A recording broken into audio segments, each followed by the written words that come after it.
The traits of a good leader is, first of all, understand the definition of leadership.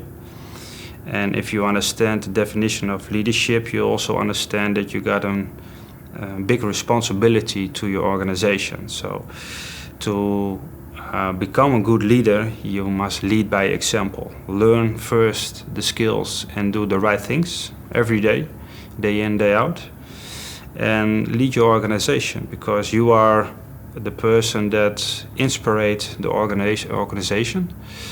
So it's very important to become the person that you need to become, and so also able to coach and train the people in your organization. It's not about the ranks, it's not about all the attention that you get. It's good, of course.